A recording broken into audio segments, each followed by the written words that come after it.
தகவல் உறவுகளுக்கு இனிய வணக்கம். கடந்த 24 மணி நேரங்களில் சவுதி அரேபியாவிலிருந்து கிடைக்கப்பெற்ற செய்திகளோடு உங்களை சந்திக்கின்றோம்.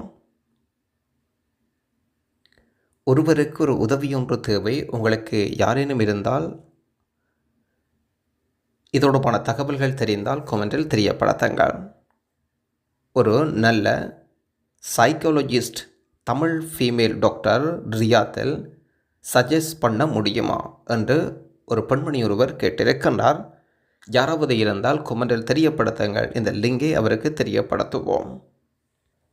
இன்னும் ஒருவருடைய கேள்வி ஒன்று, தமா ரக்காவில் ஹவுஸ் வைபராக பணியாற்றி கொண்டிருப்பதாகவும் தற்சமயம் தமிழ்நாடு அரசின் அயலக நல வாரியத்தில் அதனுடைய காட்டு எடுத்திருக்கின்றேன். அதில் எப்படி இன்சூரன்ஸ் செய்ய வேண்டும், எங்கே செய்ய வேண்டும் என்று கேட்டிருக்கின்றார் ஒருவர். பதிவு செய்து சில நாட்களில் காட்டு வந்ததற்கான செய்தியும் ஒரு மெயிலும் வரும். அதில் ஒரு லிங்க் இருக்கின்றது. அதில் போவதற்காக யூசர் நேம் பாஸ்வேர்டும் இருக்கும்.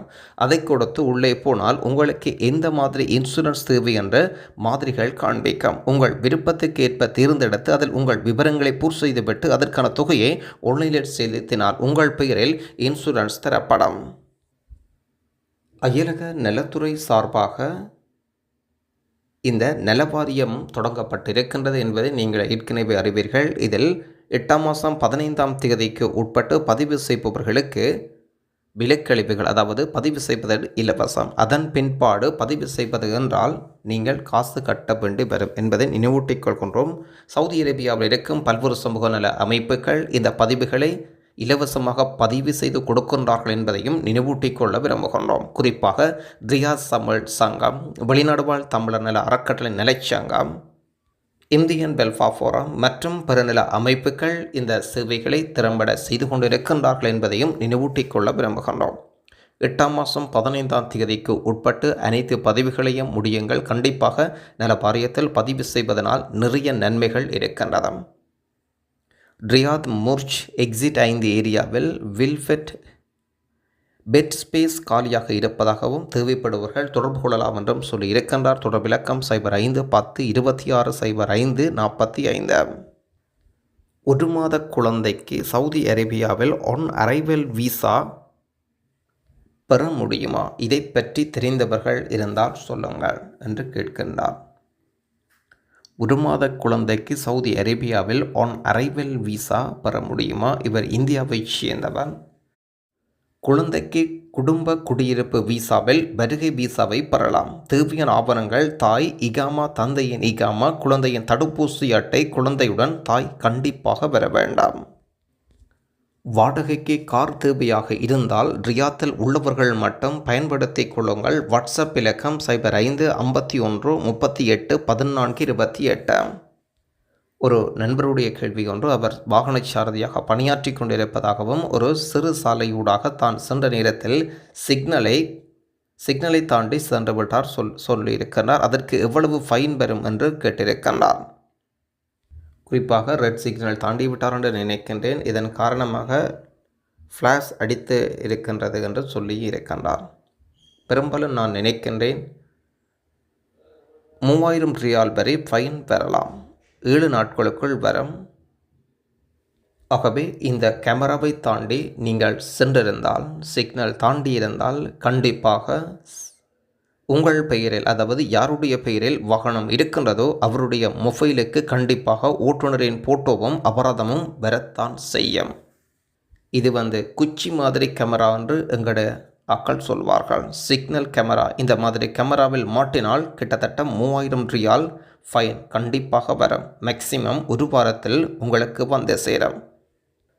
ஆனால் இதில் ஒன்றை குறிப்பிட்டு சொல்லிக்கொள்ள விரும்புகின்றோம். மஞ்சள் சிக்னல் கடந்திருந்தால் கண்டிப்பாக உங்களுக்கு ஃபைன் வராது. கவலைப்பட வேண்டிய அவசியம் இல்லை.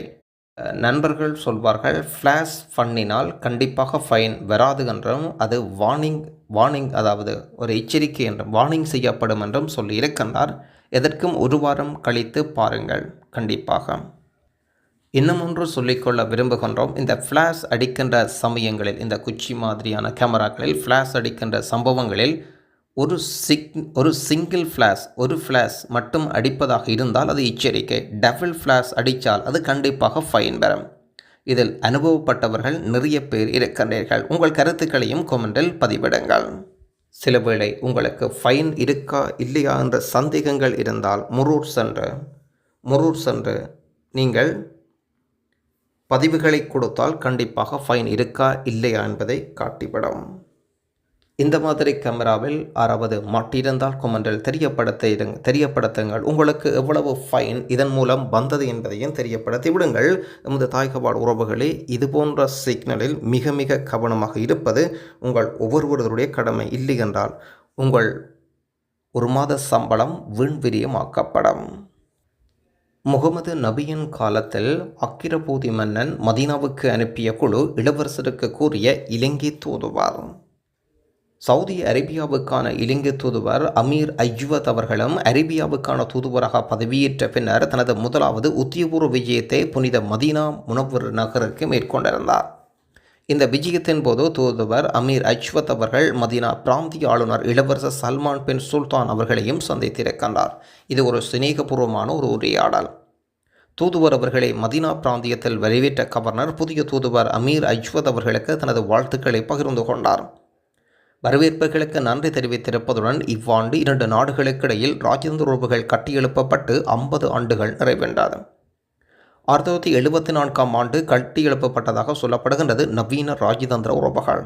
2 நாடுகளுக்கிடையில் புரதான காலத்தில் ராஜதந்திர உறவுகள் கிபி 7ஆம் நூற்றாண்டு வரை நீண்டு செல்கின்றது. கிபி 7ஆம் நூற்றாண்டுகளில் அனுராதபுரத்தை ஆட்சி செய்த 3ஆம் அக்ரபூதி மன்னன் இலங்கையில் வாழ்ந்து வந்த அரேபியர்களின் வேண்டுகோளின் பேரில் மதீனாவை நோக்கி நபி முகமது அவர்கள் காலத்தில் ஒரு தூதுக்குழுவை அனுப்பி வைத்து வரை நீண்டு செல்கின்றது என்று குறிப்பிட்டிருக்கின்றார். அந்த காலத்தில் அரேபியர்கள் இலங்கை செரண்டிப் என்று அழைக்கப்பட்டிருந்தது. 2 நாடுகளுக்கிடையில் உறவுகள் கட்டியெழுப்பப்பட்ட பின்னர் வரலாற்று முக்கியத்துவம் வாய்ந்த இந்த காலகட்டத்தில் மேற்கொள்ளப்பட்ட தனது விஜயம் உணர்வுபூர்வமானது என்றும் சொல்லியிருக்கின்றார் தூதுவர் அவர்கள்.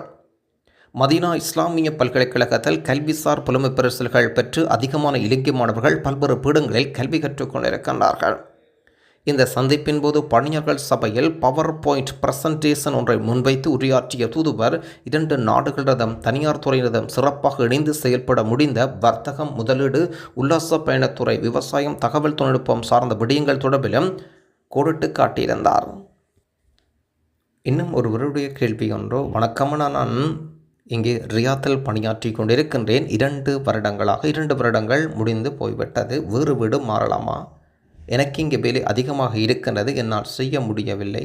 வேறு வீட்டுக்கு மாறலாமா? அப்படி நான் நாட்டுக்கும் போகலாமா? கண்டிப்பாக நீங்கள் வேலைகள் அதிகம் என்றால் எக்ஸிட் சென்று புதிய விசாவில் வருவதற்கு முயற்சிகளை மேற்கொள்ளுங்கள். உங்கிருந்து இன்னும் ஒரு வேலைக்கு மாறுவதாக இருந்தால் முதலாளிகளுடைய அனுமதிகள் தேவை. அதற்கு முதலாளிகள் சம்மதம் தெரிவிக்க மாட்டார்கள். ஆகவே நீங்கள் தாயகம் சென்று விட்டு மீண்டும் புதிய விசாவில் இன்னும் ஒரு வீட்டுக்கு வேலைக்கு வாருங்கள். நன்றி உறவுகளே. மீண்டும் இன்னும் ஒரு சவுதி அரேபியா பற்றிய செய்திகளோடு உங்களை சந்திப்போம்.